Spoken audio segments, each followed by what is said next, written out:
ലോകത്തിലെ ഏറ്റവും സമ്പന്നമായ ബിസിനസ് ഗ്രൂപ്പായ മാൻഫീൽഡ് ഗ്രൂപ്പിന്റെ ചെയർമാൻ മിസ്റ്റർ നായക് വർഷങ്ങളായി കാണാതിരുന്ന തന്റെ മകനെ കണ്ടെത്തി. ദമ്പതികൾ ഇപ്പോൾ അവരുടെ നഷ്ടപ്പെട്ട അവകാശിയെ കാണാൻ മുംബൈയിലേക്ക് പോവുകയാണ്. സർ, എല്ലാ സാധനങ്ങളും എത്തിച്ചു. നീ എന്താ ഇത്ര സ്ലോ ആണോടാ? എന്താ സാർ ഇത്? 100 അല്ലേ പറഞ്ഞത്? നീ ആരാന്നാ നിന്റെ വിചാരം? നീ ഒരു ലേബറാണ്, മനസ്സിലായല്ലോ. ഇത്ര സാധനം എടുത്ത് 100 രൂപ വേണമെന്നോ? പണം മരത്തിൽ കായ്ക്കുന്നതാണോ? സർ, ഇത് കഷ്ടപ്പെട്ടുണ്ടാക്കിയ പണോ? എന്റെ ചോരയും വിയർപ്പ് ഒഴുക്കിയാണ് ഞാനിത് നേടിയത്. 100 രൂപയാണ് ഡീൽ. 1 രൂപ പോലും കുറയ്ക്കാൻ ഞാൻ തയ്യാറില്ല. നോക്ക്, ഞാൻ പറഞ്ഞത് 50 ആണെങ്കിൽ 50 ഞാൻ തരൂ. ഇഷ്ടമായില്ലെങ്കിൽ നിന്റെ സാധനം തിരിച്ചു കൊണ്ടുപോയിക്കോ. ശരി, ഇത് നിങ്ങൾ എടുത്തോ. നീ ശരിക്കും തിരിച്ചെടുക്കാനാണോ?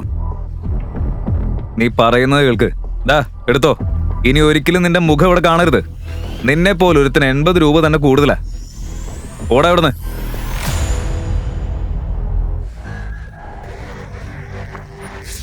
സഞ്ജയ്, നോക്ക്, നമ്മുടെ മോൻ. പക്ഷെ നമ്മൾ ലോകത്തിലെ ഏറ്റവും സമ്പന്നരിൽ ഒരാളാണെന്ന് അവൻ അറിയരുത്. ഇത്രയും വർഷങ്ങൾ അവൻ എങ്ങനെയാ വളർന്നത് എന്നൊന്നും എനിക്കറിയില്ല. ഇത് നമുക്ക് പിന്നെ അവനോട് പറയാം. അപ്പോഴാണ് അതിന്റെ രസം. ഓക്കെ? അൻഷ്, ഞങ്ങളാണ് നിന്റെ അമ്മയും അച്ഛനും. നീ ഞങ്ങളുടെ മകനാണ്. ഇതെന്ത് തമാശ? നിങ്ങൾ എന്റെ അമ്മയും ഇതെന്റെ അച്ഛനും ആണെന്നോ? അതെ. നോക്ക്, നിന്റെ കഴുത്തിലുള്ള ഈ മാല നീ കുഞ്ഞായിരുന്നപ്പോ ഞാൻ നിനക്ക് ഇട്ടു തന്നതാ. നിന്റെ കുട്ടിക്കാലത്തെ ഫോട്ടോ നോക്ക്. നോക്ക് നോക്ക്. കുഞ്ഞായിരുന്നപ്പോ എത്ര തടിയുണ്ടായിരുന്നു നീ. ഇപ്പൊ നോക്ക്, ഒരുപാട് ഉയരമൊക്കെ വെച്ച് മെലിഞ്ഞു പോയി നീ. ഇത് സ്വപ്നമാണോ? നിങ്ങൾ എങ്ങനെ ഇവിടെ? ഇത്രയും കാലം നിങ്ങൾ എവിടെയായിരുന്നു? അതൊക്കെ വിട്ടേക്ക്. ഇപ്പോ നീ നിന്റെ അമ്മയും അച്ഛനെയും കണ്ടില്ലേ? ഞങ്ങളെന്ന് കെട്ടിപ്പിടിക്കില്ലേ? മമ്മ, പപ്പ. നമ്മളിപ്പോ ഇവിടെ തന്നെയാ. നീ ഇവിടെ കാണുന്ന ഈ കൺസ്ട്രക്ഷൻ സൈറ്റില്ലേ, അതിലാ ഞങ്ങള് ജോലി ചെയ്യുന്നേ. ഞാനിപ്പോഴാ ഒരു കാര്യം ഓർത്തത്. ഇന്ന് ഞാൻ നയനയുടെ ഫാമിലിയെ മീറ്റ് ചെയ്യാനിരിക്കായിരുന്നു. നയന? ആരാണ് നയന? നയന എന്റെ ഗേൾഫ്രണ്ടാണ്. അടുത്ത മാസം ഞങ്ങൾ കല്യാണം കഴിക്കും. നിങ്ങൾ രണ്ടുപേരും ഇന്ന് എന്റെ കൂടെ വരുമോ? ശരി, പോകാം.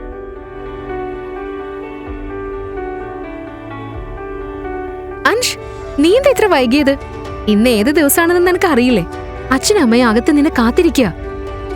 നയന, സോറി, കുറച്ച് ജോലി ഉണ്ടായിരുന്നു. ആരൊക്കെ എന്റെ കൂടെ വന്നേ നോക്ക്. എന്റെ അമ്മയും അച്ഛനും.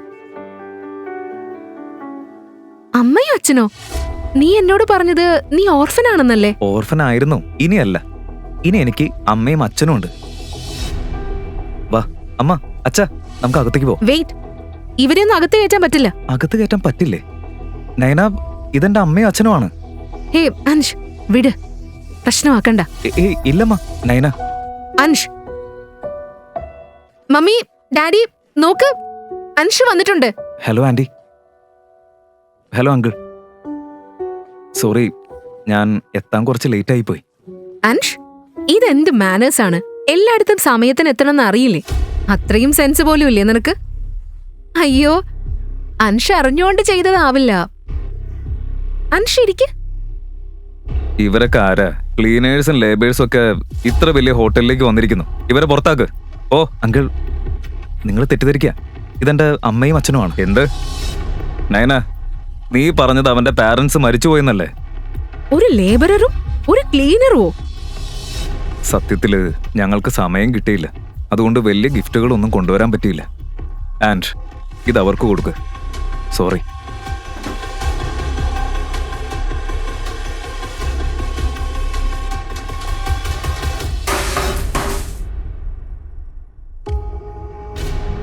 ഈ ബന്ധം നടക്കില്ല. നിങ്ങളൊന്നും ഈ റിലേഷൻഷിപ്പ് അർഹിക്കുന്നില്ല. അങ്കിൾ, നിങ്ങൾ എന്താ പറയുന്നത്? എന്താ സംശയം? നിങ്ങളെപ്പോലെ താഴ്ന്ന ആളുകളുമായി ഞങ്ങളുടെ ഫാമിലിക്ക് ഒരു ബന്ധവും വേണ്ട. മോം, ഡാഡ്, ഈ ആൻഷ് ഒരു പണിയും ഇല്ലാത്തവനാണെന്ന് എനിക്ക് ആദ്യം മുതലേ അറിയാം. ഇവനെയൊക്കെ കല്യാണം കഴിക്കുന്നതിലും നല്ലത് നയനെ ഒരു സ്ട്രേ ഡോഗിനെ കല്യാണം കഴിപ്പിച്ചു കൊടുക്കുന്നതാ. അങ്കിൾ, ആന്റി, ഇവർ പരസ്പരം സ്നേഹിക്കുന്നുണ്ടെങ്കിൽ പണമൊന്നും മാറ്റർ അല്ല. അൻഷ് നല്ലൊരു പയ്യനാ. സോ അവന്റെ പാരന്റ്സും നല്ലവരായിരിക്കും. നയന, നീ എന്താ ഒന്നും മിണ്ടാതിരിക്കുന്നെ? ഞാൻ എന്താ പറയണ്ടേ? അൻഷ്, ഈ ദരിദ്രവാസികൾ ഇവിടെ കൊണ്ടുവരരുതെന്ന് ഞാൻ നിന്നോട് പറഞ്ഞില്ലേ? ഇപ്പൊ നോക്ക് എന്താ സംഭവിച്ചത്. ഇനി ഈ കല്യാണം നടക്കുമെന്ന് എനിക്ക് തോന്നുന്നില്ല. നീയും നിന്റെ ഫാമിലിയും ഞങ്ങളുടെ സ്റ്റേറ്റസ് കണ്ടിട്ടാണ് നടക്കുന്നതെന്ന് എനിക്ക് പണ്ടേ അറിയായിരുന്നു. നിനക്ക് കല്യാണം കഴിക്കണമെങ്കിലേ ആദ്യം പോയി ഒരു വീട് വാങ്ങ്. എന്റെ മകളെ എവിടെ കിടത്താനാ നിന്റെ പ്ലാൻ? റോഡിലോ? നിനക്കൊരു വീട് വാങ്ങാൻ പറ്റില്ലെങ്കിൽ ഈ റിലേഷൻഷിപ്പ് നടക്കില്ല. ഇറങ്ങിപ്പോടുന്ന്. വീടിന്റെ കാര്യമാണെങ്കിൽ ഞങ്ങളൊരു വീട് വാങ്ങാം. അച്ഛാ, ആ ഇപ്പൊ പോകാം.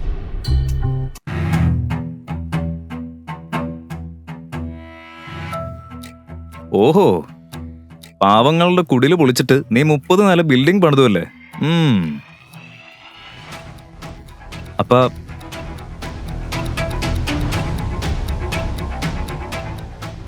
ഞാൻ ബ്രേക്ക്ഫാസ്റ്റ് കഴിച്ചിട്ടാ വന്നത്. മിണ്ടരുത് നീ. അതുകൊണ്ടാണ് അവൻ നിന്നെ തീറ്റി പോറ്റുന്നത്. അപ്പൊ മതി മതി, നിന്റെ വിശപ്പ് തീർക്കാനാണ് അവൻ നിന്നെ തീറ്റി പോറ്റുന്നത്. മതി മതി. 2 ദിവസത്തിനുള്ളിൽ ഞാൻ ആ കുടിലിന്റെ സ്ഥലത്തിന്റെയും ഡബിൾ പൈസ കൊടുക്കാം. ഡബിൾ പൈസ? എന്താ വിലാസ്, എന്താ ഇവൻ പറയുന്നത്? ഡബിൾ പൈസ തരാന്നോ? അപ്പൊ അവന് തന്റെ കുടില് തിരിച്ചു വേണമെന്ന് അവന്റെ കണ്ണുകൾ പറയുന്നുണ്ട്. ഏയ് പപ്പ, വെയിറ്റ് പപ്പ. ശരി, ഫൈൻ. അവൻ നിന്റെ കുടില് പൊളിച്ചു. ഞാൻ നാളെ അവന്റെ 30 നില ബിൽഡിംഗ് പൊളിക്കും. പിന്നെ നീ നിന്റെ കുടില് സുഖമായിട്ട് അവിടെ പണിതോ. അപ്പ ഞാൻ ഒരു തെറ്റ് ചെയ്തു. പപ്പ, ഈ ഉപകാരം ഞാൻ ഒരിക്കലും മറക്കില്ല.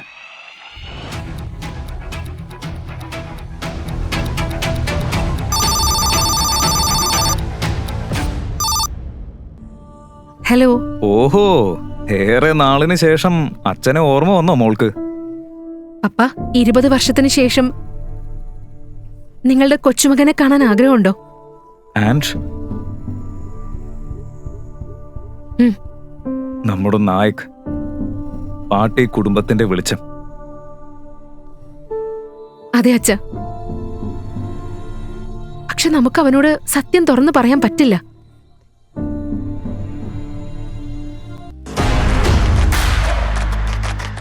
ഏയ്, ഓക്കെ ഓക്കെ, ഇത്രയും ഹറി ആക്കണ്ട.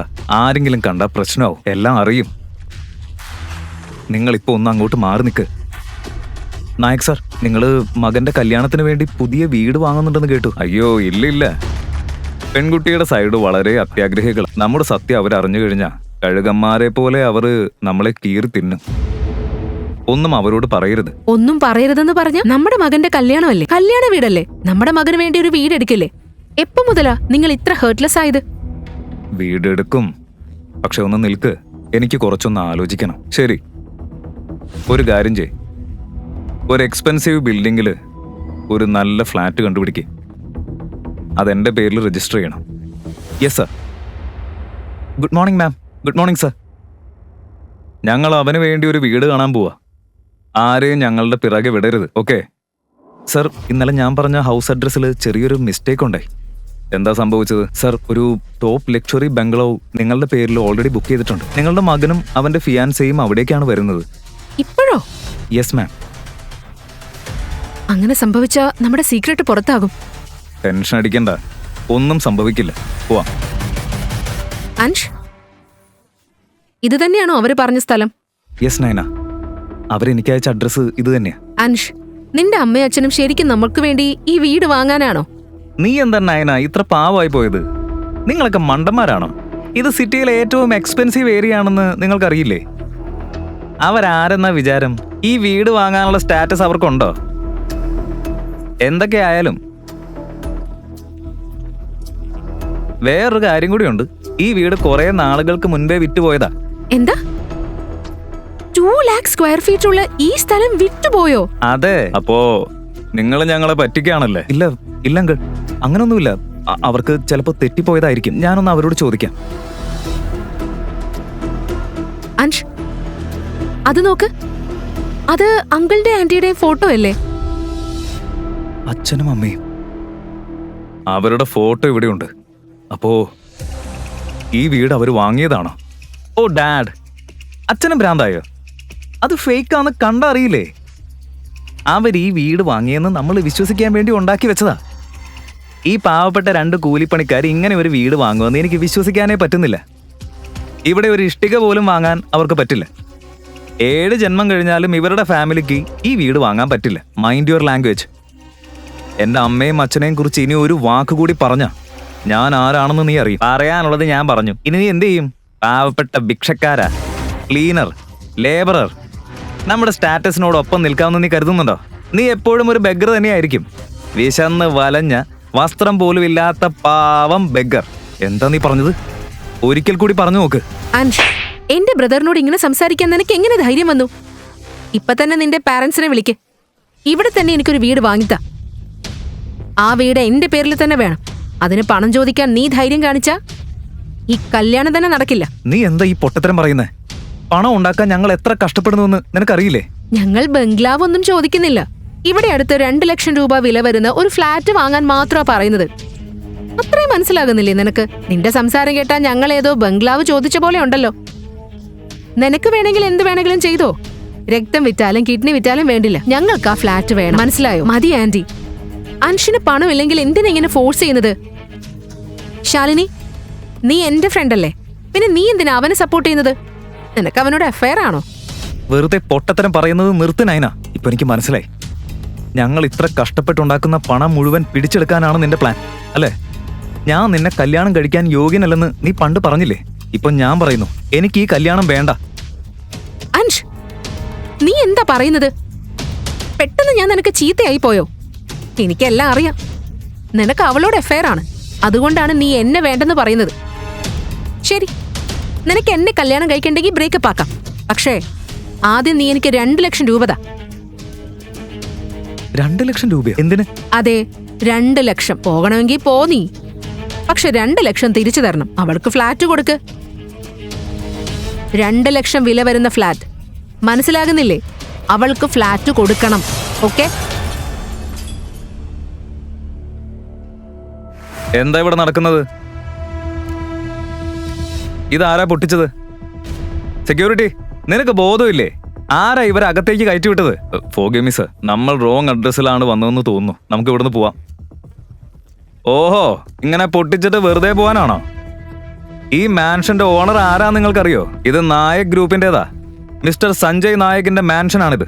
പിന്നെ നിങ്ങൾക്ക് എങ്ങനെ ധൈര്യം വന്നു അകത്തേക്ക് വരാൻ? നായക് ഗ്രൂപ്പ്, അതായത് 1 ട്രില്യണ് മുകളിൽ പ്രോപ്പർട്ടി ഉള്ള ഗ്രൂപ്പ് അല്ലേ? ഇവിടെ നിങ്ങൾ പൊട്ടിച്ച ബേസിന് മാത്രം 1 crore മുകളിൽ വിലയുണ്ട്.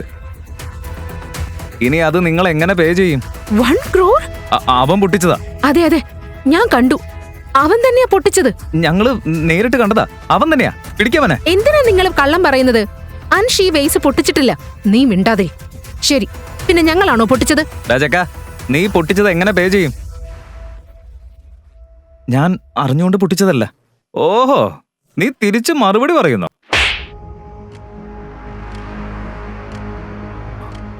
ആൻഷ് ഒരു പോർട്ടർ, ഡെയിലി വേജ് ലേബറർ, ദരിദ്രവാസി. നീ എങ്ങനെ ഈ പണം തിരിച്ചു കൊടുക്കും? എന്തായാലും നിന്റെ ഫാമിലിയിൽ നിന്ന് പണം കളക്ട് ചെയ്യണം. മാനേജർ, അവൻ ലേബറാണ്. അവന്റെ പാരന്റ്സ് ക്ലീനേഴ്സ് ആണ്. ഇവൻ ഇത്ര പണം എങ്ങനെ കൊടുക്കും? വാട്ട്? ഞാൻ തരാം. പ്ലീസ് പ്ലീസ്, എന്റെ അച്ഛനെയും അമ്മയെയും കുറിച്ച് ഒന്നും പറയരുത്. നീ ആയാലും നിന്റെ അച്ഛനായാലും തന്നാ മതി. എനിക്കെന്താ, ഞങ്ങൾക്ക് പണം കിട്ടിയാ മതി, അത്രേ ഉള്ളൂ. ഹലോ മാനേജർ സർ, ഒരു ബാഡ് ന്യൂസ് ആണ്. മിസ്റ്റർ നായക്കും മിസ്സിസ് നായക്കും മാൻഷൻ ഗേറ്റ് നമ്പർ 1 വഴി വന്നുകൊണ്ടിരിക്കുക. അവരുടെ മാനേജറും കൂടെയുണ്ട്. മിസ്റ്റർ നായക് ഇങ്ങോട്ടാണ് വരുന്നതെന്ന് തോന്നുന്നു. അങ്ങനെയാണെങ്കിൽ ഈ വേസിന്റെ കാര്യമെല്ലാം അദ്ദേഹം അറിഞ്ഞിരിക്കണം. ഏയ് ബോയ്, മിണ്ടാതെ മുട്ടുകുത്തി അവരോട് സോറി പറയുന്നതാ നിനക്ക് നല്ലത്. സെക്യൂരിറ്റി സർ, ഞാൻ മാപ്പി ചോദിക്കാം. പക്ഷേ എന്തിനാ അവനെ മുട്ടുകുത്തിക്കാൻ പറയുന്നത്? കാരണം ഈ മാൻഷൻ മിസ്റ്റർ ആൻഡ് മിസ്സിസ് നായകിന്റേതാണ്. ഈ സിറ്റിയിലെ ഏറ്റവും എക്സ്പെൻസീവ് പ്ലേസ്. രാജക്ക, ഞാൻ വാണിംഗ് തരുന്നു. മിസ്റ്റർ നായക് ഈ സിറ്റിയിലെ ഏറ്റവും വലിയ ആളാ. അദ്ദേഹത്തിന്റെ ഒറ്റ കൈ ഞൊടിയിൽ തന്നെ നിന്നെയൊക്കെ ജീവനോടെ മണ്ണിൽ കുഴിച്ചിടും. അതുകൊണ്ടാ പറയുന്നത്, ശാന്തമായി മുട്ടുകുത്തി മാപ്പ് അപേക്ഷിക്കാൻ. മുട്ടുകുത്ത്, മനസ്സിലാകുന്നില്ലേ? ഓ, മുട്ടുകുത്ത്. അല്ലെങ്കിൽ ഞങ്ങളെ അയാൾ കൊല്ലും. ഞാൻ മാപ്പ് അപേക്ഷിക്കാം, പണവും തിരിച്ചു തരാം. പക്ഷെ ഞാൻ ഒരിക്കലും മുട്ടുകുത്തില്ല. ഓഹോ, അത്ര ധൈര്യമുണ്ട്. താടറങ്ങടാ. കിരീടം ആരും പിടിച്ചെടുക്കുന്നതല്ല, അത് തരുന്നതാണ്. പക്ഷേ ഒരു ലേബററിന്റെ ഞരമ്പുകളിൽ രാജാവിന്റെ രക്തം ഒഴുകുന്നുണ്ടെങ്കിൽ അവൻ ദ റിയൽ ബാദ്ഷയായി മാറും.